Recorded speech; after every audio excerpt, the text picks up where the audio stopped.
Mon fils a exigé la maison, les voitures, absolument tout. Mon avocat m'a supplié de me battre. Ma réponse fut simple. Donnez-lui tout. Tout le monde a cru que j'avais perdu la raison. Lors de l'audience finale, j'ai apposé ma signature sur chaque document.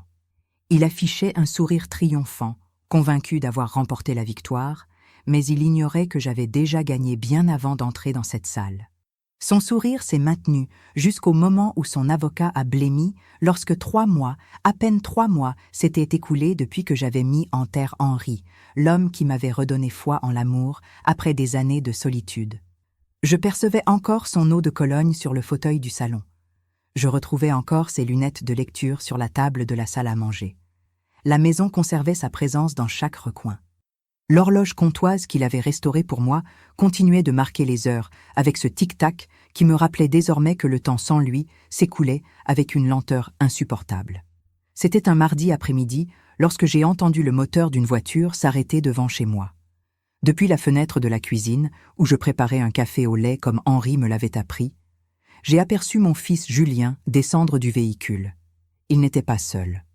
Céline, son épouse, marchait derrière lui avec ses talons qui m'avaient toujours paru excessifs pour une simple visite familiale. Mais il y avait quelqu'un d'autre, un homme en costume gris, une mallette en cuir à la main. Mon cœur s'est emballé. Quelque chose dans la rigidité de leur posture m'avertissait que cette visite n'avait rien de courtois. J'ai ouvert la porte avant qu'il ne sonne. Julien est entré sans m'embrasser sur la joue, sans le habituel « Comment vas-tu, maman ?» Ses yeux évitaient les miens.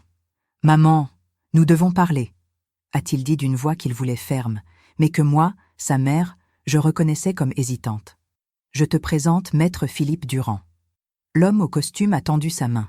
Je l'ai serré par politesse, bien que mes entrailles pressentaient déjà le coup. Ils se sont installés au salon. Céline a choisi le fauteuil d'Henri, celui où il lisait le journal chaque matin. La voir assise là m'a blessée plus que n'importe quelle parole qu'il pourrait en prononcer.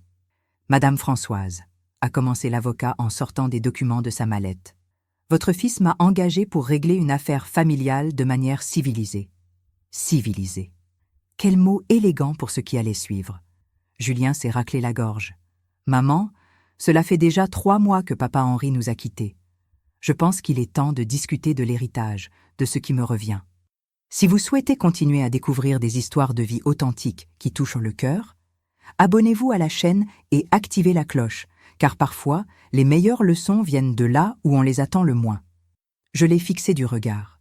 Mon fils, l'enfant que j'avais porté dans mes bras quand son vrai père nous avait abandonnés, le jeune homme que j'avais soutenu en travaillant des doubles journées à l'usine textile. L'homme qui me regardait maintenant comme si j'étais un obstacle entre lui et une fortune. « Qu'est-ce que tu crois qui te revient, Julien ?» ai-je demandé d'une voix calme, bien qu'à l'intérieur quelque chose commençait à se fissurer. Céline s'est penchée en avant avec ce sourire qu'elle croyait doux, mais qui m'avait toujours semblé calculateur. « Belle maman, nous comprenons que vous traversez un deuil difficile.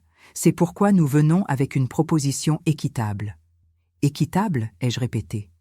Maître Durand a étalé les papiers sur la table basse. « Concrètement, madame, votre fils demande la maison, les 2 voitures et une compensation financière de 60 000 € pour les années d'investissement familial. » Le silence qui a suivi était si dense qu'on pouvait entendre le tic-tac de l'horloge comptoise. Chaque seconde martelait mes tempes. « Maman » a poursuivi Julien, cette fois sans me regarder dans les yeux. « Tu as un certain âge maintenant. Cette maison est bien trop grande pour toi seule. Les voitures, tu ne les utilises même pas. Et soyons honnêtes, tu ne peux pas gérer tout cela par toi-même. Gérer, comme si 25 années de travail, d'économie sur chaque euro, de construction d'un patrimoine à partir de rien, ne m'avait pas appris à gérer. Nous pouvons te trouver un joli appartement, a ajouté Céline avec cette voix mielleuse. Quelque chose de plus adapté à ton âge. Un endroit où tu n'auras pas à te soucier de l'entretien. Il existe de très belles résidences pour personnes âgées où tu seras bien prise en charge. Résidence, maison de retraite. Il me suggérait d'aller finir mes jours dans un établissement pendant qu'il s'emparait de tout ce qu'Henri et moi avions construit. J'ai senti quelque chose de brûlant monter dans ma gorge. Ce n'était pas des larmes, c'était de la fureur. Mais quelque chose en moi m'a dit « Attends, écoute, apprends qui ils sont vraiment. » Je ne sais pas quoi dire, ai-je murmuré. Et ce n'était pas un mensonge. Je ne savais pas si je devais crier, pleurer ou les mettre dehors. « Tu n'as pas besoin de décider aujourd'hui », a dit l'avocat en rangeant ses papiers. « Mais je vous suggère de trouver une représentation juridique. Cela peut se régler à l'amiable ou non. » C'était une menace déguisée en conseil professionnel. Julien m'a finalement regardé. « Maman, nous voulons simplement ce qui est juste, ce qui nous revient. Tu as toujours été raisonnable. Raisonnable. » Ce mot a résonné dans ma tête, tandis que je l'ai regardé sortir de ma maison. Céline a jeté un long regard au tableau sur les murs, aux meubles, calculant, inventoriant ma vie comme si c'était une boutique de seconde main. Quand j'ai refermé la porte, mes jambes ont faibli. Je me suis appuyée contre le bois et j'ai laissé échapper l'air que j'avais retenu. L'arôme du café au lait emplissait la cuisine, mais je n'en avais plus envie. Je me suis approchée de la fenêtre et je les ai vus monter dans leur voiture. Julien a dit quelque chose qui a fait rire Céline. Il riait, il sortait de me demander ma maison, ma dignité, ma vie, et il riait. Ce soir-là, assise dans le fauteuil à bascule qu'Henri m'avait offert pour notre 5e anniversaire, j'ai ouvert un vieux carnet à couverture de cuir. Sur la première page, d'une écriture tremblante, j'ai écrit une seule ligne. Aujourd'hui, mon fils a cessé d'être mon fils. Aujourd'hui, j'ai rencontré un étranger avec son visage. Mais ce que Julien et Céline ignoraient, ce que cet avocat élégant n'a jamais imaginé, c'est que cette mère n'avait pas survécu à des décennies de lutte pour se laisser vaincre par une paire d'ambitieux. Ils ne savaient pas que j'avais déjà un plan et que lorsqu'ils s'en rendraient compte, il serait trop tard. Cette nuit-là, je n'ai pas dormi. Je suis restée dans le fauteuil à bascule jusqu'à ce que le soleil commence à filtrer à travers les rideaux, me remémorant des choses que j'avais essayé d'oublier. Parce que ce que Julien ne savait pas, ce qu'il n'a jamais pris la peine de demander, c'est que j'avais déjà survécu à des trahisons pires que la sienne. J'avais 23 ans quand le père de mes enfants nous a abandonnés. 23. Avec 2 petits-enfants, sans argent et sans personne pour répondre de moi. Julien avait 4 ans. Marine à peine 18 mois. Je me souviens que ce matin-là, je me suis réveillée et j'ai trouvé une note sur la table de la cuisine. Je ne peux plus continuer cette vie. Pardonne-moi. 6 mots. C'est tout ce qu'il a laissé, en plus des dettes et des promesses brisées. Les premières années ont été purement de la survie. J'ai trouvé du travail à l'usine textile L'Espérance. Ironique, n'est-ce pas? Je cousais des blouses médicales. J'entrais à 6 heures du matin et je sortais à 6 heures du soir. Mes mains ont appris à manier la machine industrielle, même quand les doigts saignaient à force de piquer le tissu. Le bruit de ces machines vit encore dans mes oreilles. Clic, clic, clic, clic, clic, clic. Le son de la survie. Je laissais les enfants chez Madame Germaine, ma voisine, qui me faisait un prix raisonnable parce qu'elle savait que le raisonnable était tout ce que je pouvais me permettre.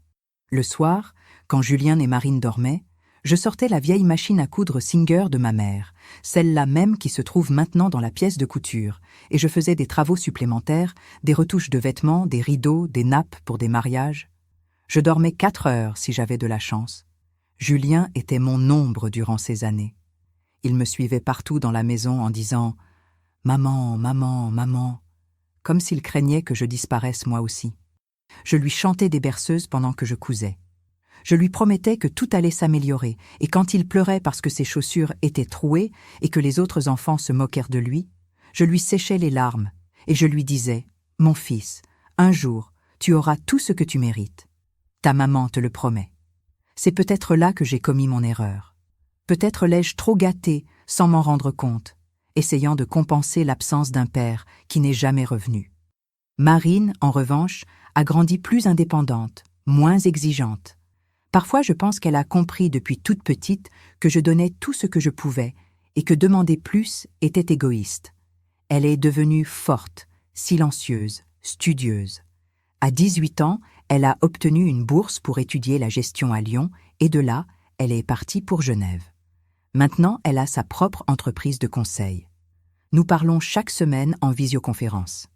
Elle me demande comment je vais, me raconte son travail, ses voyages, mais il y a une distance entre nous que je n'ai jamais su comment combler, comme si elle avait appris à ne pas trop avoir besoin de moi, et je n'ai jamais su comment lui dire que cela me faisait mal. Avec Julien, c'était différent. Il est resté proche, a étudié à l'université publique, a obtenu son diplôme de comptable, a trouvé un travail correct, venait déjeuner tous les dimanches, m'appelait « petite maman » et me serrait fort dans ses bras. Je pensais, ce fils m'aime vraiment. Ce fils apprécie vraiment tout ce que j'ai fait. Comme j'étais aveugle. Quand j'ai eu 45 ans, j'avais déjà plus de 20 ans de travail à l'usine. J'étais devenu contremaître à ce moment-là. Je gagnais un peu plus. J'avais réussi à acheter un petit appartement dans un quartier modeste. Ce n'était pas grand-chose, mais c'était à moi. C'est à la quincaillerie du quartier que j'ai rencontré Henri. J'étais entré chercher un tournevis pour réparer la porte de la salle de bain. Il était derrière le comptoir, avec ce tablier vert plein de poches et ce sourire qui illuminait tout. Il avait 52 ans. Il était veuf depuis 3 ans, sans enfant. « En quoi puis-je vous aider, mademoiselle » m'a-t-il dit. « Mademoiselle, cela faisait des années que personne ne m'avait appelé ainsi. Ce ne fut pas le coup de foudre. Ce fut quelque chose de mieux. Ce fut du respect. Henri me traitait comme si mes opinions comptaient, comme si ma fatigue était légitime, comme si ma vie avait de la valeur au-delà de ce que je pouvais donner aux autres. Nous nous sommes mariés 8 mois plus tard, lors d'une cérémonie simple à la mairie. Julien était mon témoin. Il m'a serré la main et m'a murmuré « Tu mérites d'être heureuse, maman. » Marine a appelé depuis Lyon pour me féliciter. Elle a dit qu'elle était contente, mais elle n'a pas pu venir. Henri n'était pas riche, mais il était travailleur et sage avec l'argent. Sa quincaillerie générait de bons revenus. Ensemble, nous avons économisé. Nous avons acheté cette maison il y a 12 ans. 3 chambres, jardin à l'arrière, garage pour 2 voitures. Nous l'avons payé en 8 ans de mensualité régulière, chaque mois sans faute. Ensuite sont venues les voitures. Henri en avait besoin pour transporter du matériel de construction aux clients. Une Peugeot 3008 de 2020 et une Renault Kangoo de 2019. Il en prenait soin comme si elles étaient en or. Le local commercial, nous l'avons acheté il y a 5 ans quand un voisin avait besoin de vendre rapidement. Henri a vu l'opportunité. Mon amour, c'est pour notre avenir, pour quand nous ne pourrons plus travailler. Nous le louons à une boulangerie. Cela nous rapportait 2200 € par mois. Nous n'avons jamais vécu dans le luxe, mais nous avons vécu dans la dignité, dans la paix, avec du café le matin et des films le samedi, main dans la main et des projets pour vieillir ensemble. Julien venait moins souvent après mon mariage avec Henri, toujours avec une excuse, le travail, la fatigue, des engagements.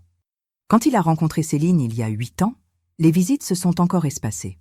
Henri, qui était observateur, me l'a dit un après-midi. « Françoise, ce garçon ne vient que quand il veut quelque chose. » Je l'ai défendu. « C'est mon fils, Henri.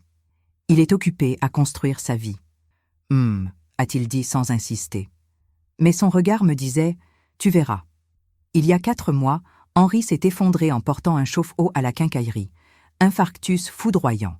Il est mort avant d'arriver à l'hôpital. À l'enterrement, Julien n'a pas pleuré. Je l'ai vu consulter son téléphone pendant l'office et 3 jours après l'enterrement, il m'a demandé « Maman, quand va-t-on lire le testament ?» Maintenant, assise dans ce fauteuil à bascule, je comprenais que les signes avaient toujours été là. Je n'avais simplement pas voulu les voir parce qu'une mère veut toujours croire que son fils est bon, même quand toutes les preuves disent le contraire.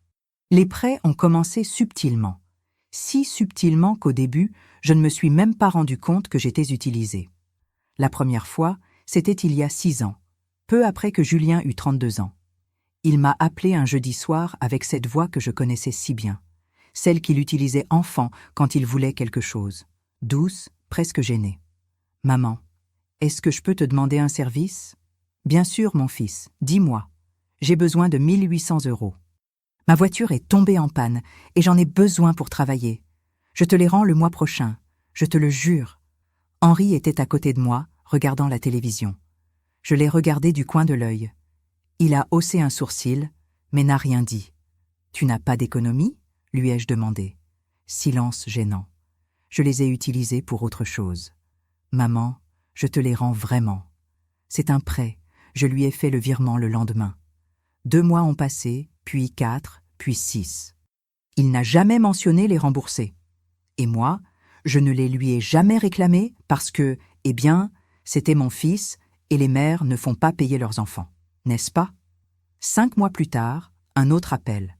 Cette fois, il avait besoin de 4 800 €. Céline voulait suivre une formation de nutrition et se certifier comme coach.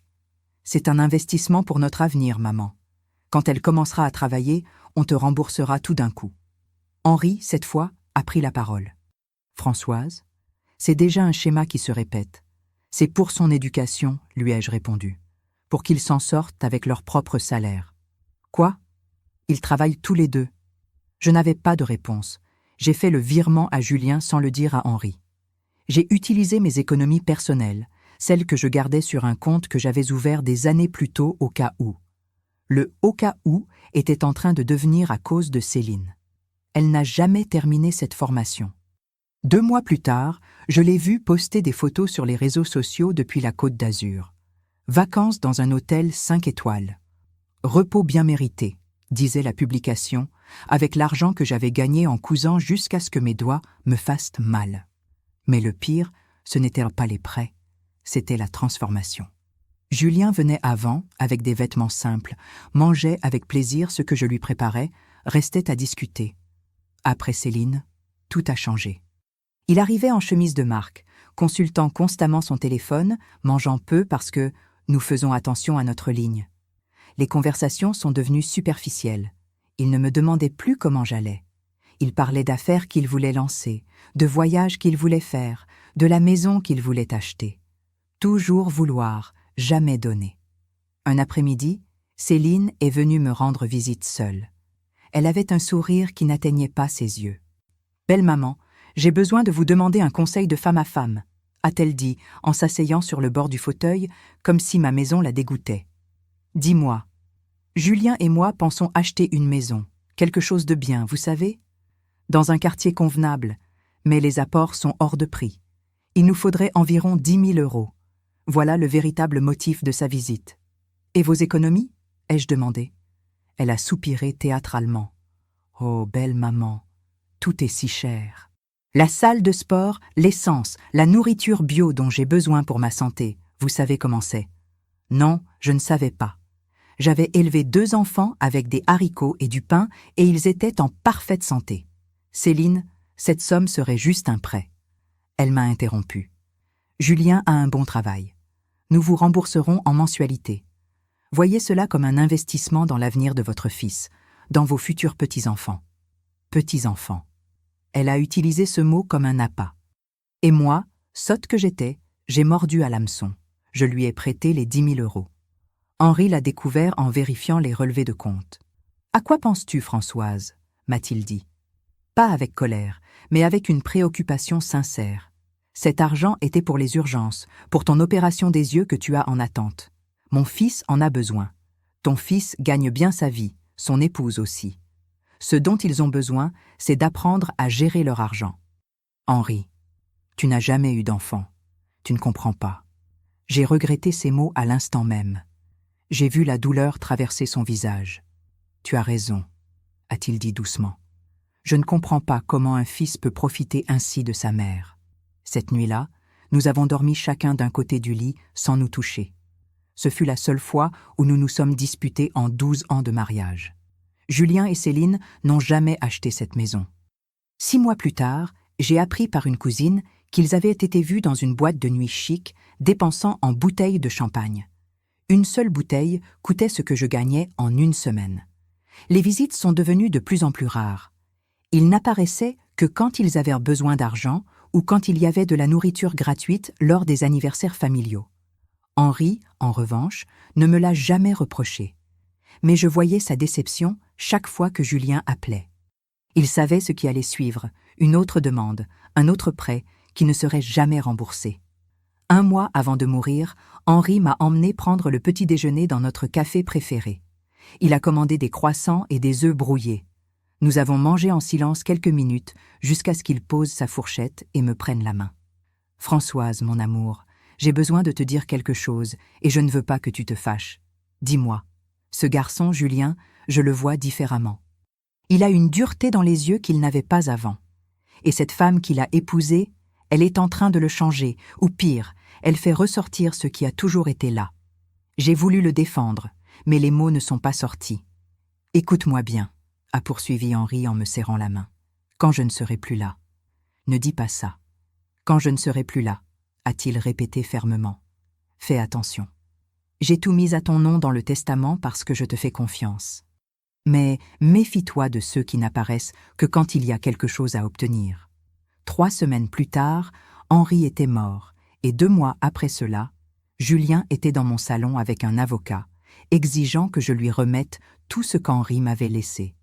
Là, assise dans le fauteuil à bascule, additionnant les prêts jamais remboursés, les signes ignorés, les avertissements négligés, je suis arrivée à un chiffre, 16 800 € que j'avais donné à mon fils au nom de l'amour.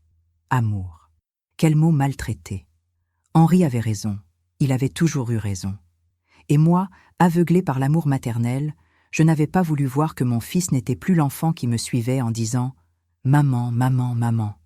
C'était un étranger qui avait appris que sa mère était un distributeur automatique qui ne disait jamais non. Mais cela allait changer. Les appels ont commencé le lendemain de cette réunion avec l'avocat. D'abord Julien à 8 heures du matin. « Maman, tu as réfléchi à ce dont nous avons parlé ? Pas de bonjour. Pas de comment tu vas. Directement au but. Comme si j'étais une affaire en suspens dans son agenda. Julien, il vient juste de passer un jour. C'est que plus nous tardons, plus tout se complique. Maître Durand dit qu'il vaut mieux régler cela rapidement sans trop de drame. Drame. Il appelait drame ma douleur pour Henri, ma confusion face à sa trahison. J'ai besoin de temps pour réfléchir. Du temps pour quoi, maman ? La maison est à ton nom, les voitures aussi. Tu n'as qu'à signer quelques papiers et c'est terminé. Tout le monde sera content. Tout le monde. Sauf moi.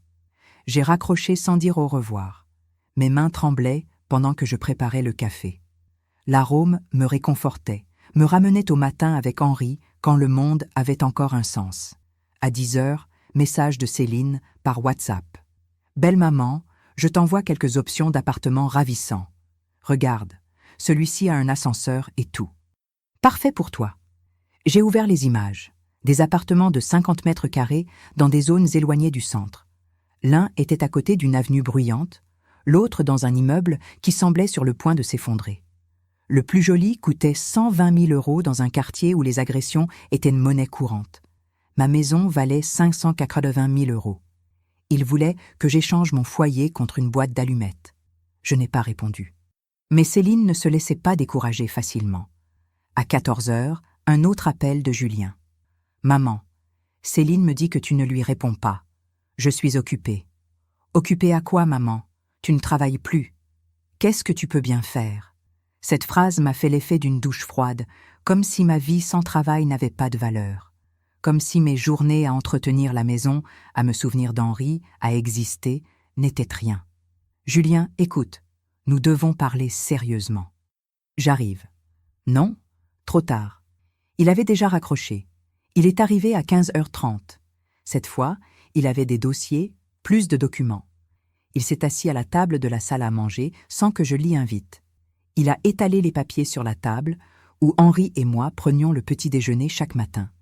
« Regarde, maman, j'ai fait les calculs. » Il a sorti une calculatrice. La maison vaut environ 580 000 € selon le cadastre. Les 2 voitures ensemble, environ 45 000. Le local commercial que vous louez 250 000. Cela fait un total de 875 000 €. L'entendre faire les comptes avec le patrimoine qu'Henri et moi avions construit avec sacrifice m'a retourné l'estomac. Maintenant, a-t-il poursuivi, si nous divisons entre 2 héritiers, Marine vit à Genève. Elle n'a rien demandé, mais cela lui revient. Moi, je veux simplement être juste, maman. Je veux ma part. 437 500 €. Presque un demi-million d'euros. Il a prononcé ce chiffre avec le même naturel qu'on demande un verre d'eau. « Julien, cet argent m'appartient de droit. Je suis ton fils. Henri me l'a laissé à moi parce que vous étiez mariés, évidemment. Mais maintenant qu'il n'est plus là, cela devient un héritage familial. » Il parlait comme s'il avait mémorisé le discours. « Maman, je ne te prends rien. Je veux juste ce qui me revient. C'est pour mon avenir. Pour quand Céline et moi aurons des enfants, pour tes petits-enfants. » Voilà encore ce mot, petits-enfants. Comme si prendre en otage mon cœur de grand-mère était la stratégie. Et moi, je vis avec quoi? Avec ta retraite? Avec ce qu'il te restera. Tu peux vendre le local, rester dans un endroit plus petit. Maman, tu as 67 ans. Pourquoi veux-tu autant d'espace? Pour vivre, pour respirer, pour avoir un bout de terre qui soit à moi après toute une vie à tout donner. J'ai besoin d'y réfléchir. Tu réfléchis depuis des jours. Son ton a changé, s'est durci. Écoute, Maître Durand m'a expliqué qu'on peut faire ça à l'amiable ou pas. Je préfère à l'amiable. Tu me menaces? Je suis honnête avec toi. Je peux entamer une procédure de succession. Ça prendra des années, te coûtera des avocats, te remplira de stress. C'est ce que tu veux? À ton âge. Mon âge. Encore une fois, utilisant mon âge comme une faiblesse. J'ai sorti mon carnet à couverture de cuir, celui où j'écrivais les choses importantes. J'ai noté la date et l'heure de cette conversation. Julien m'a regardé d'un air étonné. « Qu'est-ce que tu fais? » « Je prends des notes. J'oublie les choses, tu sais, à cause de mon âge. » Il n'a pas saisi le sarcasme. Les visites sont devenues quotidiennes. Julien et Céline apparaissaient sans prévenir, toujours avec de nouveaux arguments, de nouvelles pressions. Un après-midi, ils sont arrivés avec Maître Durand. Ils se sont assis tous les trois face à moi dans le salon, moi seul dans mon fauteuil. Eux formant un mur d'exigence. « Madame Françoise », a commencé l'avocat avec un ton paternel qui m'a profondément irrité. « J'ai examiné le testament de votre mari. Effectivement, tout vous a été laissé, mais comprenez que moralement, une partie de ce patrimoine devrait revenir à vos enfants. Et ma fille n'a rien demandé parce qu'elle a sa vie bien établie en Suisse, est intervenue Céline. Mais Julien vit ici, il a besoin de soutien, il a besoin d'opportunités. Opportunités. Julien avait 38 ans, un diplôme universitaire, un emploi. De quelles autres opportunités avait-il besoin qu'il ne pouvait créer lui-même? Les voitures, a dit Julien. Au moins, les voitures devraient être à moi. Je suis un homme, j'en ai besoin pour travailler. Toi, tu ne sais même pas bien conduire. J'ai appris à conduire à 40 ans. Henri m'a appris sur le parking vide d'un supermarché avec une patience infinie. Maintenant, mon propre fils me disait que je ne savais pas bien le faire. De plus, a ajouté Céline avec cette voix mielleuse qu'elle utilisait pour empoisonner, « Belle maman, à votre âge vous devriez vous reposer, ne pas vous soucier de l'entretien des maisons, du paiement des impôts fonciers, des réparations. C'est très stressant. Ça peut vous donner une crise cardiaque, comme à monsieur Henri. » Elle a mentionné Henri. Elle a osé mentionner mon mari mort comme avertissement. Maître Durand a joint ses mains sur sa mallette en cuir. « Madame, je peux entamer les démarches légales dès aujourd'hui ou nous pouvons signer un accord de cession volontaire. C'est vous qui décidez. J'ai besoin de consulter mon propre avocat. » Ils ont échangé des regards tous les trois. « Tu as un avocat ?» a demandé Julien avec une surprise mal dissimulée. « Je vais en trouver un. » Céline a laissé échapper un petit rire. « Oh, belle maman, les avocats coûtent très cher. Pourquoi dépenser pour ça? Mieux vaut régler ça en famille. » Famille. Quelle ironie d'entendre ce mot de quelqu'un qui voulait me dépouiller. Quand ils sont partis, je suis restée immobile dans le fauteuil. La maison était silencieuse, un silence lourd, menaçant. J'ai marché jusqu'à la chambre et j'ai ouvert l'armoire d'Henri. Ses vêtements y étaient encore accrochés. J'ai enfoui mon visage dans l'une de ses chemises et j'ai respiré son essence. Elle commençait déjà à s'estomper. « Henri », ai-je murmuré, « que dois-je faire ?» Mais Henri n'était plus là et j'étais seule face à un fils qui avait appris à me voir comme un obstacle. Ce soir-là, j'ai reçu un message de Julien à 23h. « Maman, réfléchis bien vraiment. Tu ne voudrais pas que ça se termine mal. Je t'aime, je t'aime. » 2 mots qui me remplissèrent le cœur autrefois. Maintenant, ils sonnaient creux, faux, calculés. J'ai ouvert mon carnet et j'ai noté chaque conversation, chaque menace voilée, chaque pression. Mes mains écrivaient d'une écriture tremblante mais déterminée, parce que si quelque chose m'avait appris 25 ans à coudre à l'usine, c'était que chaque point compte, que rien ne se gaspille, que même les plus petites chutes de tissu peuvent créer quelque chose de nouveau. Et il me donnait toutes les chutes dont j'avais besoin pour coudre ma défense, seulement il ne le savait pas encore. La pression est devenue insupportable. Julien appelait 3, 4 fois par jour. Céline m'envoyait des messages à toute heure, des photos de maisons à vendre, des liens vers des maisons de retraite, des résidences pour personnes âgées, des articles sur comment simplifier la vie au 3e âge.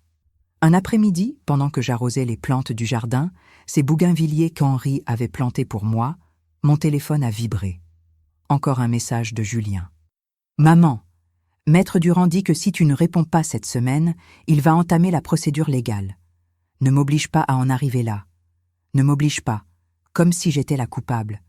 Comme si défendre ce qui m'appartient était un acte d'agression. » J'ai laissé tomber l'arrosoir. L'eau s'est répandue sur les dalles pendant que je m'asseyais sur le banc en fer forgé. Celui où Henri et moi prenions le café le dimanche.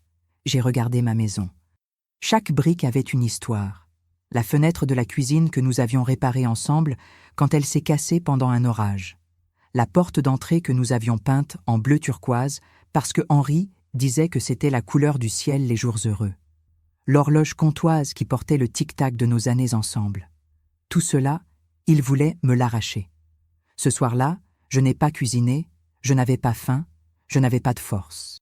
Je me suis assise dans le salon obscur, éclairé seulement par la lumière de la rue qui filtrait à travers les rideaux. J'ai pris mon téléphone et j'ai ouvert WhatsApp. Les messages de Julien étaient là. Des centaines. Au cours des 3 derniers mois, pas un seul ne demandait comment j'allais. Tous étaient des demandes déguisées en conversation. J'ai remonté plus haut dans l'historique. Je suis arrivée au message de quand Henri était vivant. « Maman, prête-moi pour l'essence. »« Maman, on a besoin pour les courses. »« Maman, la machine à laver est tombée en panne. Toujours demandé, jamais donné. » J'ai continué à remonter. Des années plus tôt, j'ai trouvé une photo que Julien m'avait envoyée quand il avait 30 ans, avant Céline. Il était dans un parc, souriant sincèrement. Le message disait « Je t'aime, maman. Merci pour tout ce que tu as fait pour moi. » Quand ce « je t'aime » a-t-il cessé d'être vrai? Quand est-il devenu un outil de manipulation? Je me suis levée et j'ai marché dans la maison vide. Je suis entrée dans la pièce de couture. Ma machine Singer était là avec ses 60 ans d'histoire, la même sur laquelle ma mère avait cousu ma robe de communion, la même sur laquelle j'avais cousu les pantalons de Julien pour l'école quand nous n'avions pas d'argent. Même pas pour un pantalon neuf. J'ai passé mes doigts sur le métal froid.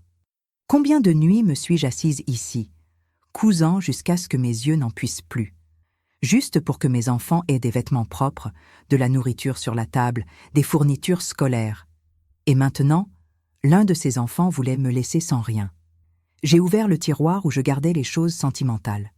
J'ai trouvé une lettre jaunie avec une écriture enfantine et maladroite. Je l'avais gardée pendant 30 ans. Chère maman, merci de ne jamais abandonner. Merci de travailler autant pour que j'aie tout. Quand je serai grand, je prendrai soin de toi comme tu prends soin de moi. Je t'aime, Julien. Il avait 7 ans quand il a écrit cela. 7 ans et un cœur pur. Qu'est-il arrivé à cet enfant? Les larmes sont venues alors, silencieuses d'abord, puis violentes. J'ai pleuré pour le fils que j'avais perdu, pour l'homme que j'avais aimé et qui était maintenant mort, pour la vieillesse qu'on était en train de transformer en champ de bataille. J'ai pleuré jusqu'à ce qu'il ne reste plus rien, jusqu'à ce que mon corps ne soit plus qu'une coquille vide sur le sol de la pièce de couture, entourée de souvenirs qui faisaient plus mal que n'importe quel coup physique. Le téléphone a vibré. J'ai levé les yeux. Message de Céline. « Belle maman, j'ai trouvé l'appart parfait. Seulement 120 000 €. Avec ce qu'on vous donnera pour la maison, vous aurez largement de quoi vivre tranquille. On le visite demain. » Vivre tranquille dans 50 mètres carrés après avoir construit un foyer de 180 mètres carrés. Un autre message, maintenant de Julien. « Arrête le drame, maman. Signe et tout le monde sera content. » Drame. Ce mot m'a fait réagir. J'ai séché mes larmes du revers de la main. Je me suis relevée. Drame. Il appelait drame ma douleur, ma perte, ma résistance. J'ai marché jusqu'à la chambre. J'ai ouvert le tiroir où Henri gardait les documents importants. La carte de son avocate était là, maître Patricia Leblanc. « Au cas où tu aurais besoin d'elle un jour », m'avait dit Henri. Elle est de confiance. J'ai regardé l'horloge, 3 heures du matin, trop tard pour appeler, mais j'ai enregistré le numéro dans mon téléphone. Je suis retournée au salon, je me suis assise dans le fauteuil d'Henri, j'ai fermé les yeux et je l'ai senti près de moi. Je pouvais presque entendre sa voix. « Mon amour, être bonne ne signifie pas être idiote. Te défendre ne fait pas de toi une mauvaise mère. Cela fait de toi une femme digne. J'ai ouvert les yeux. Sur le mur, un tableau que nous avions acheté ensemble dans un marché d'artisanat. Il disait « Cette maison a été construite avec amour. Elle est maintenue avec effort et défendue avec dignité. » Dignité. J'ai pris mon carnet à couverture de cuir. Sur une nouvelle page, d'une écriture ferme, j'ai écrit « J'ai pleuré tout ce que j'avais à pleurer. Maintenant, il est temps d'agir. » Julien veut la guerre déguisée en amour filial. Je vais lui donner une leçon qu'il n'oubliera jamais. Parce qu'une vraie mère n'est pas celle qui donne tout ce qu'on lui demande, c'est celle qui donne ce dont on a vraiment besoin. Et ce dont mon fils a besoin, c'est d'apprendre que dans cette vie, on récolte ce que l'on sème. L'aube m'a trouvé encore éveillée, mais je n'étais plus brisée, j'étais déterminée. À 9 heures précises, j'ai composé le numéro de maître Patricia Leblanc. « Madame Françoise » a-t-elle répondu d'une voix surprise. « Comment allez-vous » ? « J'ai besoin de votre aide » ai-je dit d'une voix ferme. « Et j'ai besoin que personne ne sache que je vous ai engagé. » Il y a eu un silence de l'autre côté. Puis, racontez-moi tout. Et c'est ainsi qu'a commencé ma transformation. De victime à stratège, de mère brisée à femme qui reprend son pouvoir. Julien pensait qu'il m'avait vaincue. Il ne savait pas que je venais juste d'éveiller la combattante que j'avais toujours été. Patricia Leblanc est arrivée chez moi le lendemain. Non pas comme une avocate ostentatoire, mais discrète. Elle s'est garée à 2 rues de là et a marché jusqu'à ma porte avec juste un sac, comme si elle était une amie en visite. Nous nous sommes assises à la salle à manger. Je lui ai servi du café et des croissants. Elle a sorti un petit carnet. « Madame Françoise, racontez-moi depuis le début. » Et je lui ai tout raconté. Les prêts jamais remboursés, les pressions, les menaces voilées, l'avocat de Julien, chaque détail que j'avais noté dans mon carnet. Patricia écoutait sans interrompre, prenant des notes de temps en temps. Quand j'ai terminé, elle a posé son stylo et m'a regardé droit dans les yeux. « Qu'est-ce que vous voulez faire ?» La question m'a prise au dépourvu. Personne ne m'avait demandé ce que je voulais, moi. Tout le monde supposait, décidait, exigeait. Je veux que mon fils comprenne ce qu'il est en train de faire, qu'il se réveille, mais je veux aussi me protéger. Je comprends. D'abord, la partie juridique. Henri vous a tout laissé par testament valide. Tant que vous êtes vivante, Julien n'a droit à rien. 0. Il peut exiger, menacer, pleurer. Légalement, il n'a aucun pouvoir. J'ai ressenti un immense soulagement. Alors, il ne peut rien me prendre ? Non, mais Patricia s'est penchée en avant. Je peux enquêter pour voir s'il y a autre chose, quelque chose qui nous donne un avantage s'il insiste pour suivre la voie légale. Comme quoi ? Des dettes à son nom, utilisation frauduleuse de documents, n'importe quoi que nous aurions pu manquer. Je lui ai donné la permission. Patricia a emporté des copies de tout, le testament, les actes de propriété, les relevés bancaires des dernières années. « Je vous appellerai dans 1 semaine », a-t-elle dit avant de partir. En attendant, continuez à agir normalement, comme si vous envisagiez de céder. Plus Julien sera confiant, mieux ce sera. Agir. Elle me demandait de jouer la comédie. Et c'est ce que j'ai fait. Quand Julien a appelé cet après-midi-là, j'ai changé mon ton. J'ai paru fatiguée, vaincue. « Mon fils, tu as raison. Cette maison est peut-être trop grande pour moi. » J'ai entendu sa surprise de l'autre côté. « Vraiment, maman ? Je suis fatiguée de me battre. Donne-moi juste le temps de digérer tout ça. »« Oui, bien sûr, maman.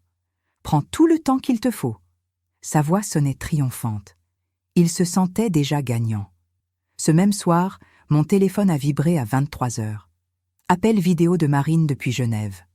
Le visage de ma fille est apparu à l'écran. Elle avait des cernes, une expression inquiète. « Maman, nous devons parler. »« Qu'est-ce qui se passe, ma fille ?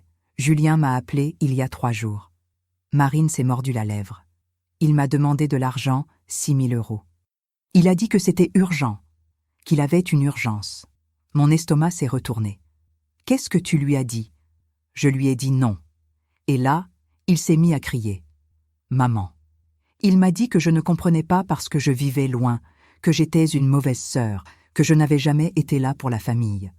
Marine avait les larmes aux yeux. J'ai raccroché, mais après j'ai commencé à enquêter. Enquêter sur quoi ? J'ai engagé un détective privé ici, à Genève. Maman, Julien a des dettes, beaucoup de dettes. J'ai senti le sol se dérober sous mes pieds. Combien doit-il ? 38 000 € à un usurier. Pas une banque, un usurier. Un de ceux qui font payer des intérêts astronomiques. Marine s'est essuyé les larmes. Et Céline, maman. Céline a des cartes de crédit avec une dette de 21 600 €. Tout en vêtements de marque, restaurants chers, chirurgies esthétiques. Un demi-million d'euros de dettes. C'est pour ça qu'il voulait de ma maison. Pas par affection, pas par justice, par cupidité et désespoir. Il y a plus, a poursuivi Marine. Le détective a découvert qu'il prévoit de vendre ta maison immédiatement. Ils ont déjà vu des agents immobiliers. Ils calculent obtenir 580 000 €, payer leurs dettes et garder le reste. Maman, ils veulent te mettre à la rue ? Les paroles de Marine tombaient comme des pierres, une à une, construisant un mur de preuves que je ne pouvais plus ignorer. « Ah, pourquoi ne me l'as-tu pas dit plus tôt ?» ai-je demandé. Parce que j'avais besoin d'être sûre. Parce que je voulais avoir des preuves, pas seulement des soupçons. Marine s'est approchée de la caméra. « Maman, papa Henri t'a tout laissé parce qu'il avait confiance en toi. Tu as travaillé toute ta vie, tu as souffert, tu t'es sacrifié. Tu vas laisser Julien et cette vipère de Céline te voler ?» Quelque chose s'est éveillé en moi. Une rage froide, calculée. « Non », ai-je dit d'une voix que je n'ai pas reconnue comme mienne. « Je ne le permettrai pas. Qu'est-ce que tu vas faire ? Je vais me protéger et je vais donner à ton frère une leçon que j'aurais dû lui donner il y a des années. » Marine a souri pour la première fois durant l'appel. « Tu as besoin d'aide ? Je peux prendre un vol demain. »« Non, reste là-bas, mais garde ton téléphone à portée de main. » Après avoir raccroché, je suis restée à regarder l'écran noir du téléphone. Les paroles de Marine résonnaient. « Ils veulent te mettre à la rue. » J'ai appelé Patricia Leblanc. Elle a répondu à la 3e sonnerie, la voix endormie. « Madame Françoise, vous allez bien ? J'ai besoin que vous accélériez l'enquête et j'ai besoin que vous prépariez quelque chose d'autre. Dites-moi. Je veux tout documenter, chaque conversation, chaque menace, chaque mensonge, et je veux que vous vérifiez si Julien a utilisé mon nom pour quelque chose que je n'ai pas autorisé. Compris. Je vous donne des nouvelles dans 3 jours. » Patricia a tenu parole. 2 jours plus tard, elle est arrivée chez moi avec un dossier épais. « Madame, j'ai trouvé quelque chose de grave. » Elle s'est assise et a ouvert le dossier. À l'intérieur, des demandes de crédit, mon nom, ma signature, sauf que je n'avais jamais signé ces documents. Julien a demandé un prêt de 18 000 € en utilisant votre maison comme garantie. Il a falsifié votre signature. La pièce a tourné. C'est de la fraude, un délit pénal. Patricia a fermé le dossier. Avec cela, je peux le faire arrêter ou je peux l'utiliser comme levier pour négocier. Mon fils, mon propre fils, avait falsifié ma signature, m'avait utilisé, m'avait trahi au niveau le plus bas possible. Les larmes ont voulu sortir, mais je les ai retenues. J'avais déjà assez pleuré. Maintenant, il était temps d'agir. « Que suggérez-vous » ai-je demandé. Patricia a sorti d'autres documents. « J'ai un plan, mais j'ai besoin que vous me fassiez confiance et que vous fassiez exactement ce que je vous dis. Dites-moi. » Et pendant que Patricia expliquait sa stratégie, j'ai ressenti quelque chose que je n'avais pas ressenti depuis des mois. Le pouvoir. Le pouvoir de décider de mon propre destin. Le pouvoir d'enseigner à mon fils que dans cette vie, les conséquences sont réelles. Julien voulait jouer sale. Eh bien, il allait découvrir que sa mère aussi savait se battre. Seulement moi, je me battais avec intelligence, pas avec trahison. Les jours suivants ont été du pur théâtre, et moi, après 67 ans de vie, j'ai découvert que j'étais une excellente actrice. Quand Julien appelait, je paraissais confuse. « Qu'est-ce que tu disais, mon fils ? J'ai oublié ?» Je laissais des phrases en suspens, je me répétais, je créais l'image parfaite d'une vieille femme perdant ses facultés. Céline a mordu à l'hameçon complètement. Un jour, elle est arrivée sans prévenir avec une assistante sociale. « Belle maman, regardez, Madame Véronique travaille dans les évaluations gériatriques. Je veux juste m'assurer que vous allez bien. » Oui. Cette Véronique, une femme de 40 et quelques avec une tablette à la main, a commencé à me poser des questions. Quel jour sommes-nous ? Qui est le président ? Vous souvenez-vous de ce que vous avez mangé au petit déjeuner ? J'ai répondu à tout correctement, mais avec de longues pauses, comme si j'avais du mal à me souvenir. J'ai vu la satisfaction dans les yeux de Céline. Elle pensait que son plan de me faire déclarer incapable fonctionnait. Ce qu'elle ne savait pas, c'est que Patricia avait engagé son propre médecin gériatre, le docteur Morand, qui est venu déguisé en voisin me rendre visite. Il m'a fait une évaluation complète et a certifié par écrit que j'avais toutes mes facultés mentales. Pendant ce temps, Patricia travaillait en silence. Elle a retracé chaque mouvement financier de Julien, documenté les dettes, obtenu des copies des contrats avec l'usurier, un type appelé le Gros Martineau, connu pour faire payer des intérêts de 10% par mois. Elle a aussi découvert autre chose. Julien avait essayé de vendre l'une des voitures d'Henri 3 semaines plus tôt. Il n'a pas pu parce qu'il n'en était pas légalement propriétaire, mais la tentative est restée enregistrée. « Nous avons assez de munitions », m'a dit Patricia lors d'une réunion secrète dans son cabinet. « Maintenant vient la partie délicate. Êtes-vous prête pour ce qui suit ?» « Qu'est-ce qui suit ?» Nous allons lui donner exactement ce qu'il demande. Je n'ai pas compris jusqu'à ce que Patricia m'explique le plan complet. Il était brillant, il était risqué, c'était la justice poétique dans sa plus pure expression. D'abord, nous avons transféré le local commercial à un fonds fiduciaire irrévocable au nom de Marine. La procédure s'est faite dans le plus grand secret. Julien ne savait pas que ce bien ne faisait plus partie du patrimoine qu'il convoitait. Deuxièmement, Patricia a préparé des documents détaillant toutes les dettes associées au bien. La maison avait des arriérés de taxes foncières que j'avais laissé s'accumuler intentionnellement, 80 600 €. Henri avait contracté un prêt hypothécaire des années plus tôt pour agrandir la quincaillerie. Il restait 120 000 € à rembourser. Les voitures avaient des amendes de circulation accumulées pour 11 400 €, grâce à Julien qui les utilisait sans autorisation. Total des passifs, plus de 240 000 €. Troisièmement, j'ai ouvert un compte d'investissement intouchable et j'ai transféré 96 000 €, de l'argent que Julien ne pourrait jamais réclamer. Quand il acceptera les biens, a expliqué Patricia, il acceptera aussi les dettes. Légalement, tout passe à son nom, y compris les arriérés.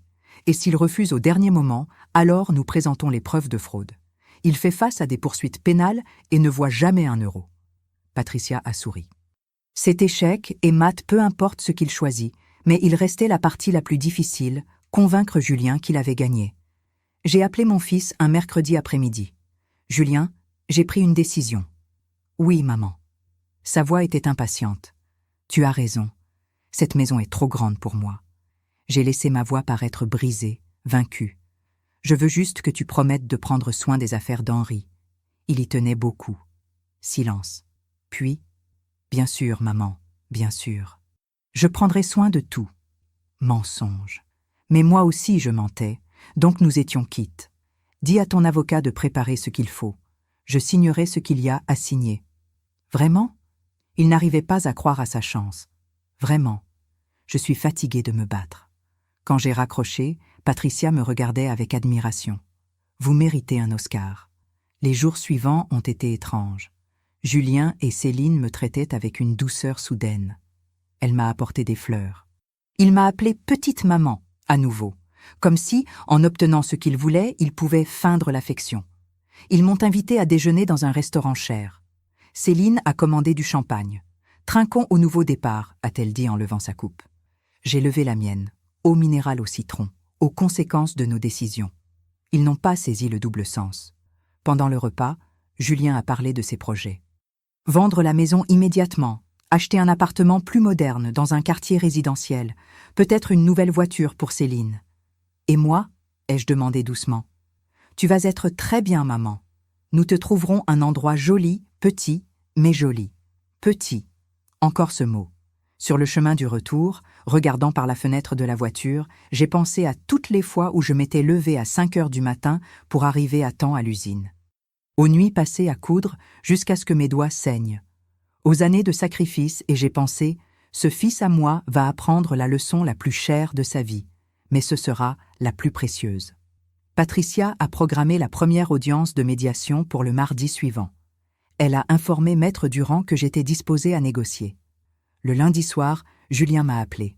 « Maman, demain c'est le grand jour. Tu es nerveuse ? » « Un peu. » Ne t'inquiète pas, tout va bien se passer. Tu vas voir que c'est ce qu'il y a de mieux pour tout le monde. Pour tout le monde, sauf pour moi, pensait-il. Mon fils, juste une question. Dis-moi, as-tu jamais remercié pour tout ce que j'ai fait pour toi? As-tu jamais valorisé les années que j'ai travaillé pour te donner une éducation, de la nourriture, un toit? Silence gêné. Bien sûr, maman, je t'ai toujours été reconnaissant. Alors pourquoi ai-je l'impression que tu me punis? Je ne te punis pas, je réclame juste ce qui est juste. Juste. Ce mot déformé, tordu jusqu'à ne plus rien signifier. On se voit demain, ai-je dit, et j'ai raccroché. Cette nuit-là, je n'ai pas dormi. Pas par peur, mais par anticipation. Demain, Julien croirait qu'il avait gagné, et je le laisserais y croire jusqu'au moment exact où son monde s'effondrerait. Le médiateur était un homme d'une 50aine d'années, grosses lunettes, attitude neutre.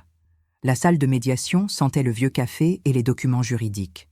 De grandes fenêtres donnaient sur un parking gris. Je suis arrivée la première avec Patricia. Nous nous sommes assises d'un côté de la longue table en bois. Quelques minutes plus tard sont entrés Julien, Céline et Maître Durand. Ils arboraient des sourires à peine contenus. « Bonjour » a salué le médiateur. « Je suis Maître Bernard. Nous sommes ici pour régler à l'amiable la question de l'héritage de M. Henri Vasseur. » Julien s'est installé sur sa chaise comme s'il était à une réunion d'affaires réussie. Céline vérifiait ses ongles parfaitement manucurés. Maître Durand a ouvert sa mallette et sorti des documents. « Mon client, » a commencé Durand d'une voix formelle, demande la distribution équitable des biens laissés par le défunt, spécifiquement la maison située au 15 rue des Lilas, les 2 voitures modèles 2019 et 2020 et une compensation monétaire de 60 000 €. Le médiateur m'a regardé. « Madame Françoise, avez-vous quelque chose à dire à ce sujet ?» J'ai regardé Patricia. Elle a légèrement hoché la tête. « Je ne veux pas me battre avec mon fils, » ai-je dit d'une voix fatiguée. « J'ai vécu assez de drames. S'il croit que c'est juste, qu'il prenne tout. » J'ai vu l'éclat triomphant dans les yeux de Julien. Céline lui a serré la main sous la table. « Maman » a commencé Julien. « Je veux juste la paix, » l'ai-je interrompu. « Signe ce que tu as à signer. Garde tout. Je veux juste pouvoir dormir tranquille. » Maître Durand a pratiquement bondi de sa chaise. « Excellent. Excellente décision, madame. » Maître Bernard. « Procédons donc. » Le médiateur a préparé les documents préliminaires, cession volontaire de biens. Julien les lisait avidement, retenant presque son souffle. Sur chaque page, il voyait son avenir. Maison vendue, argent en banque, dette réglée. J'ai signé les papiers d'une main tremblante, délibérément tremblante. « Maintenant vous, monsieur Girard, » a dit le médiateur. Julien a pris le stylo, a signé avec des traits longs et décidés. Dans sa signature, il y avait la victoire. « Parfait, » a dit Maître Bernard. « Ces documents sont préliminaires. L'audience finale sera dans 15 jours pour officialiser le transfert devant notaire. » 15 jours a demandé Céline avec une impatience mal dissimulée. « C'est le protocole, madame. 15 jours ouvrables. » Quand nous sommes sortis de la salle, Julien m'a prise dans ses bras, une étreinte qui avait un goût de trahison. « Merci, maman. Tu as fait le bon choix. » Le bon choix. Quel concept relatif. Les 15 jours suivants ont été d'un calme trompeur. Julien m'appelait tous les jours, maintenant redevenu le fils aimant. Céline m'envoyait des photos de petits appartements. « Celui-ci va te plaire, belle maman, seulement 110 000 €. Pendant ce temps, Patricia travaillait à la touche finale. Elle a organisé chaque document, chaque preuve, chaque certificat. Le docteur Morand a préparé son évaluation médicale. Le comptable de Patricia a calculé à l'euro près combien Julien devait. Marine m'appelait chaque soir depuis Genève. « Tu es sûre de cela, maman ?»« Absolument. Ça va faire mal. C'est ton fils. C'est justement pour ça qu'il doit t'apprendre. » La veille de l'audience finale, j'ai ouvert l'armoire d'Henri pour la dernière fois. J'ai pris sa chemise préférée, celle à carreaux bleus, et je l'ai soigneusement pliée. Je l'ai mise dans une boîte avec l'horloge comtoise qu'il aimait tant. « Mon amour », ai-je murmuré à l'air. « Demain, je fais ce que tu m'aurais demandé de faire. Je nous protège tous les deux, moi-même et notre fils, même s'il ne le comprend pas encore. J'ai dormi profondément pour la première fois depuis des mois. Le jour de l'audience finale s'est levé dégagé. Je me suis habillée d'un tailleur bleu marine qu'Henri m'avait offert pour notre anniversaire. Je me suis coiffée avec soin, j'ai mis les boucles d'oreilles en perles qui avaient appartenu à ma mère. Si je devais voir mon fils tomber, je le ferais avec dignité. Nous sommes arrivés au tribunal à 9 heures. Julien et Céline étaient déjà là, radieux. Ils portaient un costume neuf, probablement acheté à crédit en attendant le coup de fortune. Nous sommes entrés dans la salle d'audience, plus formelle que la médiation. Le juge Mercier, un homme de 60 ans passés, à l'expression sévère, présidait derrière un bureau imposant. Bonjour. Audience pour formaliser la cession volontaire de biens. Affaire, Françoise Martin, veuve Vasseur. Nous nous sommes assis, Patricia à ma droite, calme comme un lac avant la tempête. Madame Françoise Martin ratifie la cession volontaire de ses biens en faveur de son fils Julien Girard. Je me suis levée. Oui, monsieur le juge, sans contrainte ni pression d'aucune sorte. Sans aucune sorte de pression. Le mensonge est sorti en douceur. Très bien, monsieur Girard. Acceptez-vous de recevoir les biens décrits dans le document? Julien s'est levé avec un large sourire. Oui, monsieur le juge, je les accepte.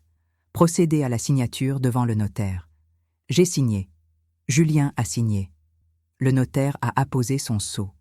Pendant un moment, tout fut silence. Julien m'a regardé avec quelque chose qui voulait ressembler à de l'affection. Merci, maman. Alors Patricia s'est levée. Monsieur le juge, avant de clore cette audience, il y a des documents supplémentaires qui doivent être présentés pour compléter le transfert de biens. Le juge a froncé les sourcils. Des documents supplémentaires? Oui, monsieur le juge. Selon le Code civil, lorsque des biens sont transférés, les passifs qui leur sont associés sont également transférés. Maître Durand a pâli. De quoi parlez-vous? Patricia a ouvert sa mallette comme on ouvre une boîte à secrets. Elle en a sorti des documents, les a posés sur le bureau du juge. Document 1. Arriéré de taxes foncières de la maison pour 81 600 €, 3 ans impayés. Julien a cessé de sourire. Document 2. Prêt hypothécaire en cours de 120 000 € sur la même propriété. Céline a ouvert la bouche, mais aucun son n'en est sorti. Document 3. Amende de circulation des voitures pour 11 400 €. Maître Durand feuilletait les documents avec des doigts tremblants. Ceci ne... Document 4. Arriéré de charges du local commercial pour 16 800 €. Patricia a marqué une pause. Le silence dans la salle était sépulcral. Total des passifs associés aux biens que M. Girard vient d'accepter. 230 000 €. Julien est devenu livide. Quoi? Ce n'est pas possible. C'est parfaitement légal, a dit Patricia avec un calme chirurgical. En acceptant les biens, vous avez également accepté toutes les obligations financières qui y sont liées. Le juge examinait les documents. Maître Leblanc a raison. Ce sont des passifs légitimes associés aux propriétés. Mais je ne savais pas, a crié Julien. L'ignorance ne vous exempte pas de la responsabilité légale, a répondu Patricia. Vous avez signé en acceptant les biens. Les biens viennent avec des dettes. C'est comme ça que ça marche. Céline s'est levée, furieuse. C'est un piège. Non, ai-je dit pour la première fois d'une voix forte, claire. C'est la justice. Et alors Patricia a lâché la bombe finale. Patricia est retournée à sa mallette. L'atmosphère dans la salle était devenue si tendue qu'on aurait pu la couper au couteau. Mais ce n'est pas tout, monsieur le juge. Elle a poursuivi d'une voix calme mais dévastatrice. Nous avons des preuves d'activité frauduleuse de la part de monsieur Girard. Quoi? Julien a pratiquement crié. Patricia a placé sur le bureau du juge de nouveaux documents. Demande de crédit présentée il y a 8 mois auprès du Crédit de Bourgogne. Total demandé 18 000 €. Garantie, la maison de Madame Françoise. Le juge a pris les papiers, les a examinés avec une attention croissante.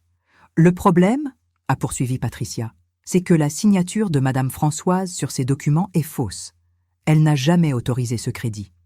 J'ai sorti de mon sac le rapport d'expertise que nous avions commandé. Un expert en graphologie avait comparé ma vraie signature avec celle des documents.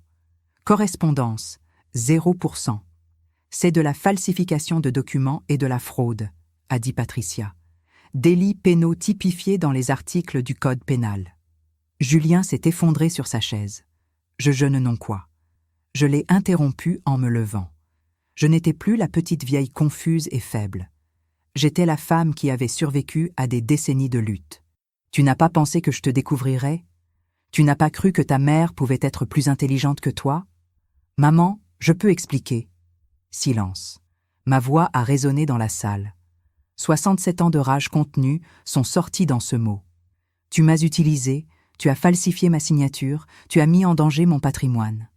Et maintenant tu veux expliquer? Céline a essayé d'intervenir.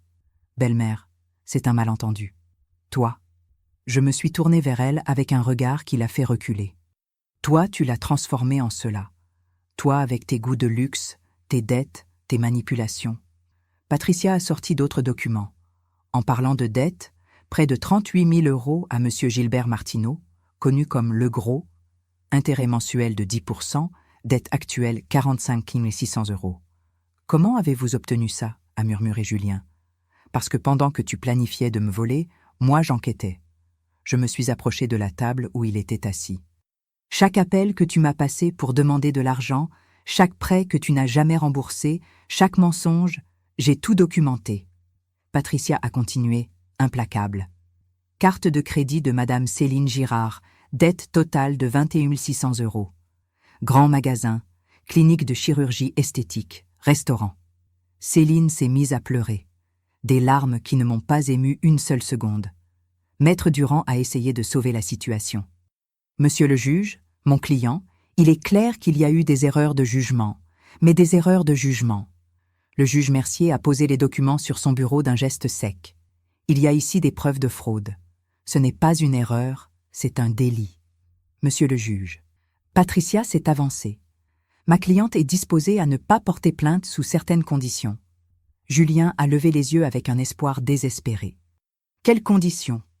Patricia a sorti un nouveau document, accord de renonciation totale et absolue à toute réclamation sur l'héritage d'Henri Vasseur. Monsieur Girard s'engage à premièrement, renoncer à tous les biens, deuxièmement, payer la somme de 6 000 € à titre de compensation pour la tentative de fraude en mensualité de 600 € pendant 10 mois. Troisièmement, suivre une thérapie familiale pendant 1 année complète. Et quatrièmement, ai-je ajouté d'une voix ferme. S'excuser publiquement auprès de moi devant toute la famille, reconnaître ce qu'il a tenté de faire. Julien m'a regardé avec des yeux pleins de larmes. Maman, je ne l'ai pas laissé continuer. Je ne suis plus ta maman pratique. Je suis la femme que tu as essayé de voler, que tu voulais laisser sans rien, que ton épouse voulait enfermer dans une maison de retraite. Céline s'est levée, furieuse, me pointant du doigt. Tu as tout planifié. Tu nous as tendu un piège? Non. Ai-je répondu avec un calme glacial. Vous vous êtes tendu votre propre piège. Je vous ai juste donné assez de cordes pour que vous vous pendiez vous-même. Le juge est intervenu. Monsieur Girard, vous avez 2 options. Vous acceptez l'accord que présente Maître Leblanc ou vous faites face à des poursuites pénales pour fraude et falsification de documents. Vous pouvez consulter votre avocat. Julien et Maître Durand se sont écartés dans un coin. J'ai vu comme Durand lui expliquait à voix basse. J'ai vu comme mon fils s'effondrait. J'ai vu le moment exact où il a compris qu'il avait tout perdu. Céline, en revanche, était déjà sur son téléphone. J'ai entendu des bribes. Je ne peux pas rester avec un raté. Tu ne comprends pas. Sans l'héritage, ça ne marche pas. Elle planifiait de l'abandonner. Là, en plein procès, elle cherchait déjà sa sortie. Julien est revenu à la table. Il avait les yeux rouges, les épaules affaissées. « J'accepte », a-t-il dit d'une voix brisée. « Vous acceptez quoi, monsieur Girard » a demandé le juge. « J'accepte. J'accepte l'accord. Je renonce au bien. Je paierai les mensualités. J'irai en thérapie. » Chaque mot lui coûtait. « Et je m'excuserai publiquement. » Patricia a mis le document devant lui. Julien l'a signé d'une main tremblante. Quand il a terminé, il m'a regardé. « Tu es contente maintenant ? C'est ce que tu voulais, non ?» ai-je répondu avec une tristesse sincère. Ce que je voulais, c'était avoir un fils qui m'aime, mais au lieu de cela, j'ai un fils qui a besoin d'apprendre que dans cette vie, on récolte ce que l'on sème. Je me suis levée pour partir. Patricia a rassemblé les documents. Céline a explosé. « Tu nous as ruinés !» À cause de toi, Julien va être criblé de dettes. Tout ça, c'est ta faute. Je me suis arrêtée à la porte. Je me suis retournée pour la regarder. Non, ai-je dit d'une voix calme, mais mortelle. Je ne vous ai pas ruiné. Vous vous êtes ruiné vous-même avec votre cupidité, vos mensonges et votre manque de valeur. Je me suis simplement défendue. Je suis sortie de cette salle la tête haute. Derrière moi restait Julien en sanglots. Derrière moi restait Céline en train de lui crier qu'il était un incapable. Derrière moi restait Maître Durand, rangeant ses documents avec une honte professionnelle. Quand Patricia et moi sommes sortis sur le parking, le soleil brillait fort. J'ai pris une grande respiration. « Comment vous sentez-vous » a demandé Patricia. « Je ne sais pas encore » ai-je répondu honnêtement. « J'ai gagné, mais ça ressemble à une perte. Vous avez gagné votre dignité, ce n'est jamais une perte. » Dans la voiture sur le chemin du retour, j'ai consulté mon téléphone. Message de Marine. « Maman, comment ça s'est passé ?»« Ça s'est bien passé » ai-je écrit. « Je t'appelle ce soir. » Un autre message, celui-ci d'un numéro inconnu. « Madame Françoise, je suis le gros Martineau. J'ai appris ce qui s'est passé au tribunal. Je veux juste que vous sachiez que votre fils me doit beaucoup d'argent. S'il ne paie pas, il y aura des conséquences. Je l'ai bloqué immédiatement. Les problèmes de Julien n'étaient plus les miens. Je suis arrivée chez moi, ma maison qui était toujours la mienne. J'ai ouvert la porte et l'odeur familière m'a accueillie. Café, vieux bois, souvenirs. Je me suis assise dans le fauteuil à bascule d'Henri. J'ai regardé l'horloge comptoise. Tic-tac, tic-tac. Le temps continuait d'avancer, et pour la première fois depuis des mois, il avançait en ma faveur. Les jours suivants ont été étranges. La maison était silencieuse, mais c'était un silence différent. Pas le silence pesant de la solitude, mais le silence léger de la paix. Patricia m'a appelé 3 jours après l'audience. J'ai des nouvelles. Dis-moi. Céline a demandé le divorce, elle invoque des différends irréconciliables et demande une pension alimentaire. Je n'ai pas été surprise. Les rats abandonnent le navire quand il coule. Et Julien ?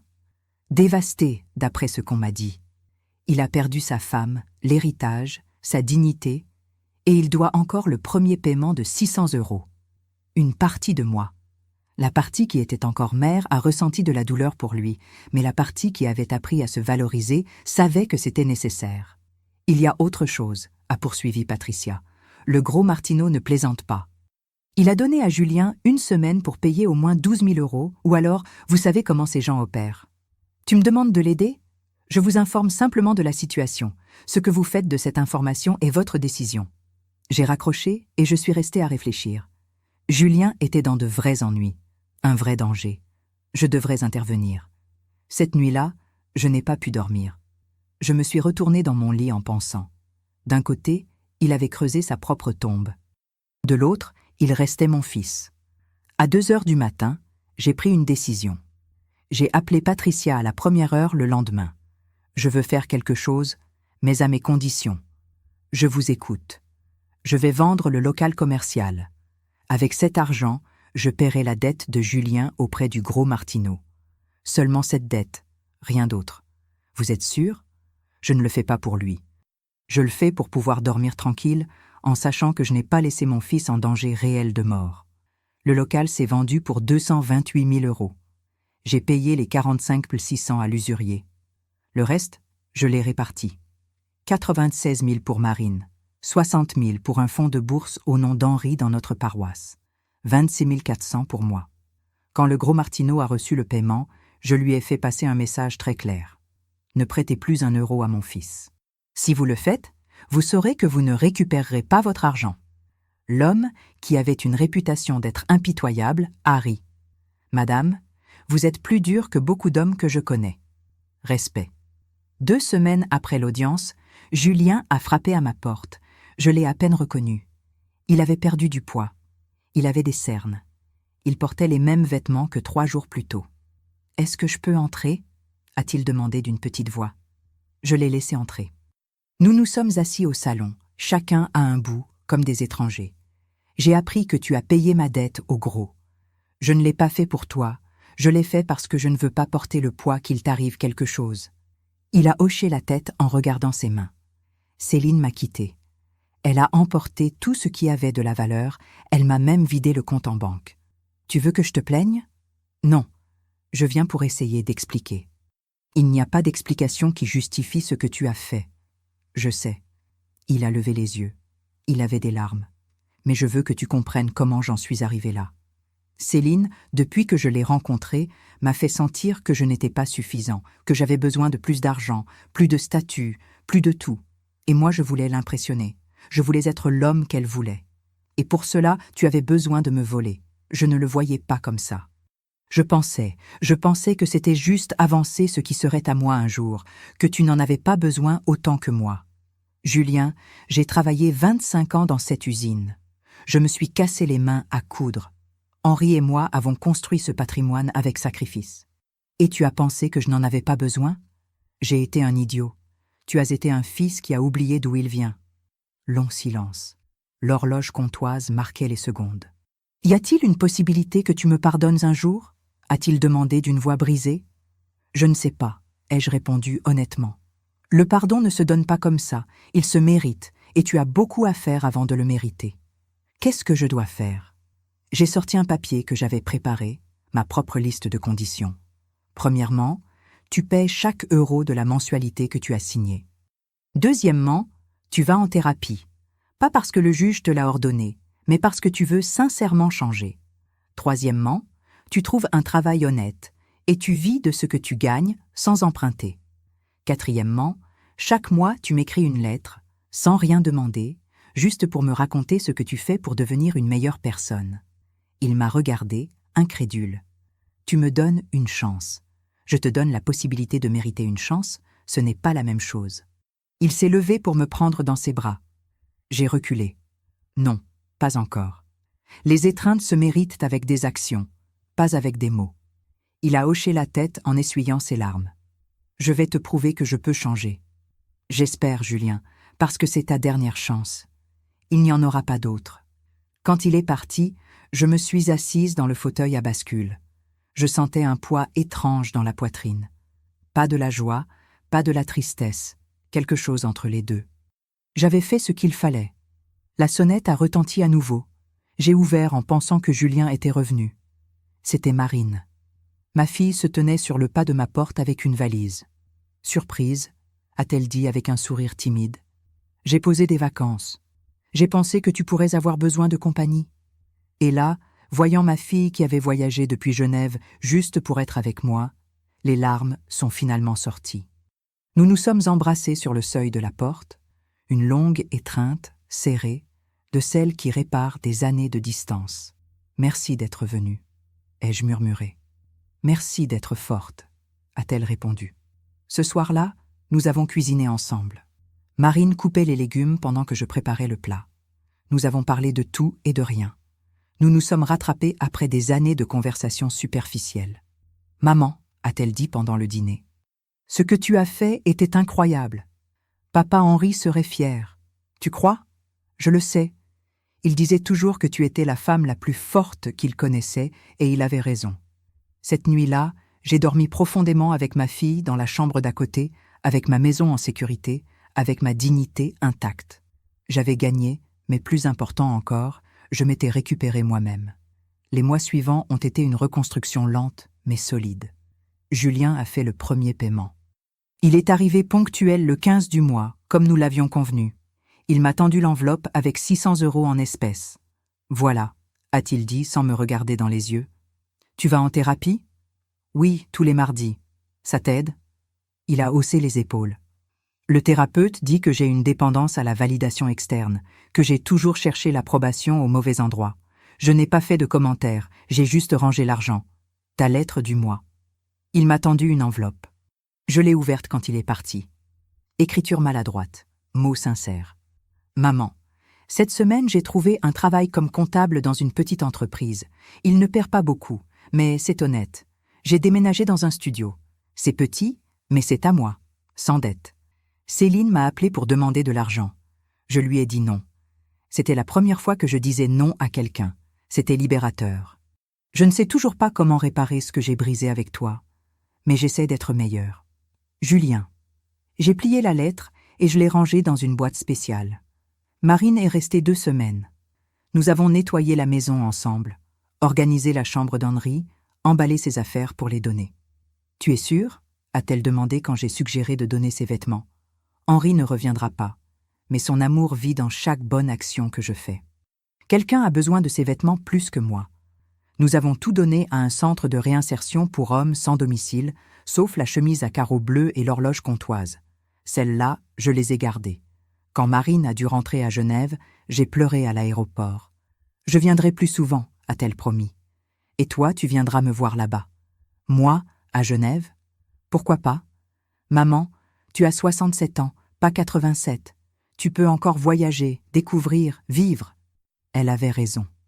2 mois après l'audience, Patricia m'a appelé avec une nouvelle inattendue. « Vous vous souvenez du gros Martineau ? Comment l'oublier ? Eh bien, il se trouve qu'il a été tellement impressionné par vous qu'il veut vous engager. » « M'engager pourquoi ? » ?»« Comme conseillère. Il dit que beaucoup de ses clients sont comme Julien, des gens qui empruntent sans comprendre les conséquences. Il veut que vous leur fassiez des séances de réalité avant de leur prêter. » J'ai ri. « Le gros veut que je l'aide à devenir un prêteur responsable ? » En gros, oui. Il paie 1 800 € par mois, 2 séances par semaine, 1 heure chacune. J'y ai réfléchi et j'ai accepté. Cela s'est révélé thérapeutique. Chaque mardi et jeudi, j'allais au bureau du gros, un endroit que j'avais imaginé sombre et dangereux, mais qui était en réalité un bureau normal dans un centre commercial. Là, je parlais avec des personnes désespérées qui voulaient des prêts rapides. Je leur racontais mon histoire, je les avertissais. Certains écoutaient, d'autres non, mais ceux qui écoutaient, ceux-là faisaient que ça en valait la peine. Un après-midi, une femme de 40 et quelques est venue demander 24 000 € pour aider son fils à sortir de ses dettes. Je lui ai raconté mon histoire complète. Je l'ai vue pleurer. Je l'ai vue se reconnaître en moi. « Je ne vais pas emprunter », a-t-elle dit à la fin. « Je vais laisser mon fils affronter ses propres conséquences. »« Voilà », lui ai-je dit en prenant sa main, « la meilleure décision que vous puissiez prendre. » Le temps a passé, Julien a continué à honorer ses paiements. Ses lettres sont devenues plus honnêtes, plus profondes. Dans l'une, il a écrit « Le thérapeute m'a demandé « Quand as-tu vraiment dit merci pour la dernière fois ? Pas pour le repas que tu cuisines ou pour un service, mais merci d'exister, de m'avoir élevé, de ne pas avoir abandonné. Je n'ai pas pu m'en souvenir et ça m'a brisé le cœur. » Dans une autre, Céline s'est remariée avec un entrepreneur. Je l'ai vu sur ses réseaux sociaux. Je n'ai rien ressenti, ni colère, ni tristesse, juste du soulagement qu'elle ne soit plus dans ma vie. Au 7e mois, Julien m'a invité à prendre un café, un endroit simple près de son travail. Il est arrivé à l'heure. Il avait les ongles propres, des vêtements modestes mais repassés. Il avait l'air différent, plus mûr peut-être, mais plus authentique. « Maman, je veux que tu saches que je comprends ce que tu as fait. Ce n'était pas de la cruauté, c'était de l'amour dur. Et ton orgueil est prêt à accepter ça ? » Avec tristesse, mon orgueil a failli me détruire. J'ai appris à le lâcher.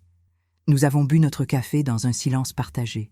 Ce n'était pas encore le pardon, mais c'était un pont. Au 9e mois, il a fait l'avant-dernier paiement. Il n'en restait plus qu'un. « Quand j'aurai fini de payer, a-t-il dit, tu crois qu'on pourra essayer d'être une famille à nouveau ? » « Ça dépend, ai-je répondu. « Qu'est-ce que la famille signifie pour toi maintenant ? Ça signifie le respect, ça signifie être présent sans demander. Ça signifie valoriser les moments, pas les choses. Alors oui, nous pouvons essayer. » Le jour où il a fait le dernier paiement, il a pleuré, pas de tristesse, mais de libération. « Je ne te dois plus rien, a-t-il dit. Tu ne m'as jamais dû d'argent, Julien. Tu me devais du respect, et c'est ce que tu es enfin en train de me donner. » Ce jour-là, je l'ai pris dans mes bras. Pour la première fois en presque 1 an. J'ai serré mon fils dans mes bras. Ce n'était plus la même étreinte qu'avant. C'était mieux parce que c'était vrai. 1 an après l'audience, j'ai organisé un petit dîner de famille. Marine a pris l'avion depuis Genève. Julien est venu seul, sans fantaisie ni prétention. Nous avons cuisiné ensemble, tous les 3 dans ma cuisine, coupant, préparant, riant. À un moment, Marine et Julien se sont regardés. Quelque chose de non dit est passé entre eux. Puis, ils se sont pris dans les bras. Tu m'as manqué, mon frère, a dit Marine. Toi aussi, ma sœur. Pendant le dîner, j'ai levé mon verre d'eau minérale. Je veux porter un toast, ai-je dit. Pas à ce que nous avons perdu, mais à ce que nous avons gagné.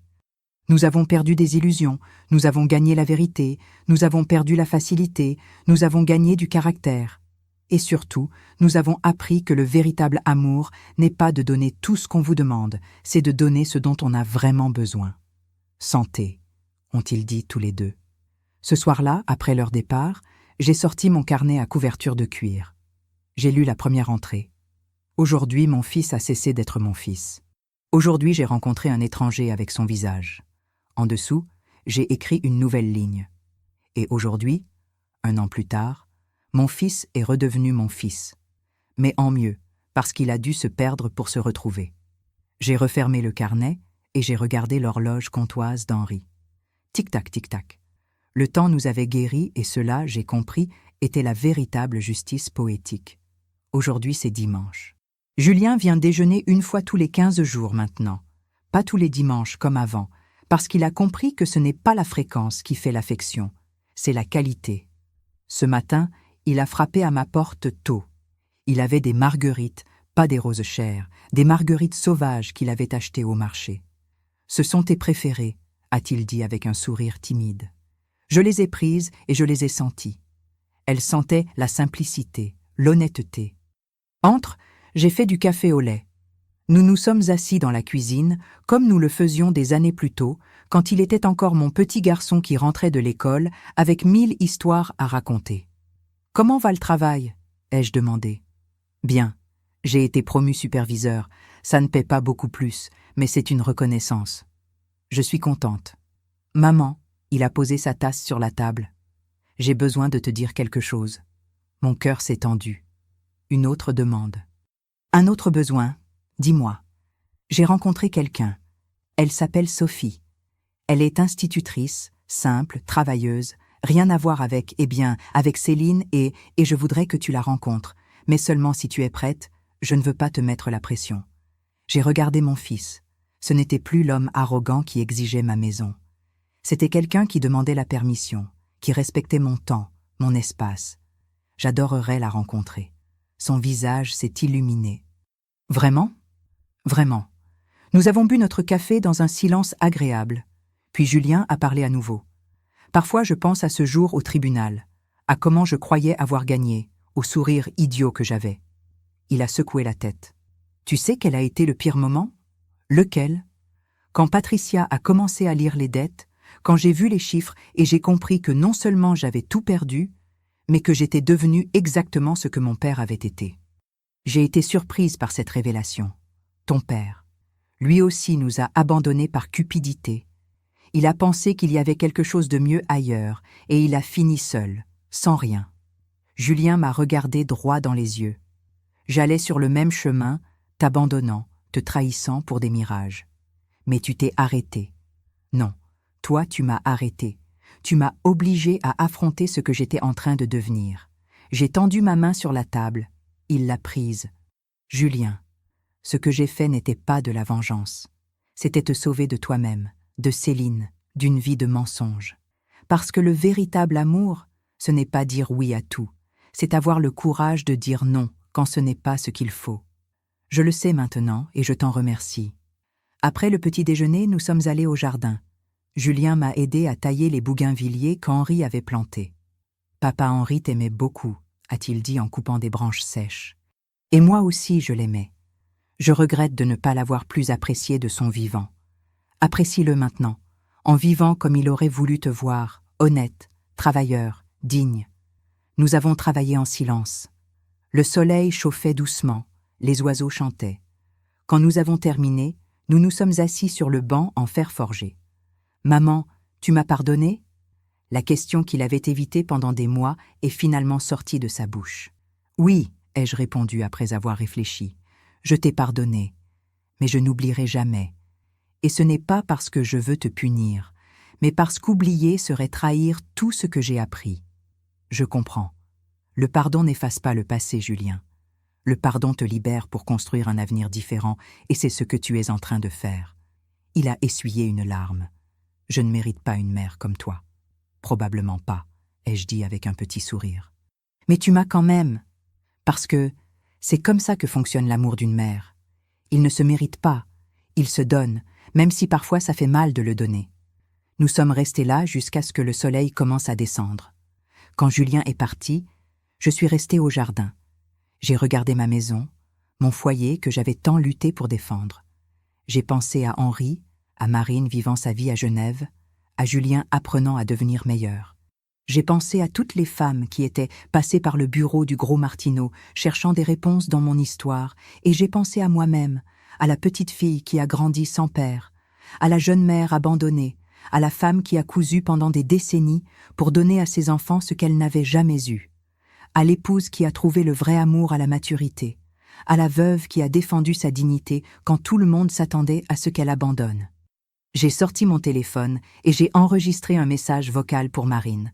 Ma fille, je voulais juste te dire que je t'aime, que je suis fière de la femme que tu es devenue, que peu importe la distance, tu es toujours dans mon cœur et que merci de m'avoir appris que l'amour se montre aussi en donnant de l'espace. Puis, j'ai ouvert une nouvelle note vocale et je me suis enregistrée. Françoise, tu as vécu 67 ans. Tu es tombée 1000 fois. Tu t'es relevée 1001 fois. Tu as aimé, tu as perdu, tu as pleuré, tu as lutté. Et te voilà encore debout, digne, forte, non pas parce qu'on ne t'a pas blessée, mais parce que tu n'as pas permis que les blessures te définissent. Souviens-toi de ceci. Ta valeur n'est pas dans ce que tu possèdes, elle est dans ce que tu ne permets pas qu'on te prenne, et personne ne t'a jamais pris ta dignité. J'ai enregistré l'audio. Un jour, quand je serai très vieille, et que peut-être j'oublierai, je veux l'écouter et me souvenir de qui j'ai été. L'horloge comptoise à l'intérieur de la maison a sonné 18 heures. L'heure de préparer le dîner. Je me suis levée du banc, j'ai secoué la terre de mes mains et j'ai marché vers la cuisine. La vie continuait, et moi avec elle, parce que j'ai appris qu'être mère ne signifie pas se laisser piétiner. Cela signifie aimer assez pour poser des limites. Mon fils a cru qu'il m'avait vaincue ce jour où il a souri à l'audience, mais la vérité c'est que je l'ai sauvé de lui-même. Parce que le véritable amour n'est pas de donner tout ce qu'on vous demande, c'est de donner ce dont on a vraiment besoin. Et ce dont mon fils avait besoin, ce n'était pas ma maison, ni mon argent, ni ma faiblesse. Il avait besoin d'apprendre que dans cette vie, rien de ce qui vaut la peine ne s'obtient en piétinant celle qui vous a donné la vie. Que la vraie richesse n'est pas dans ce que vous possédez, mais dans ce que vous ne permettez pas qu'on vous prenne.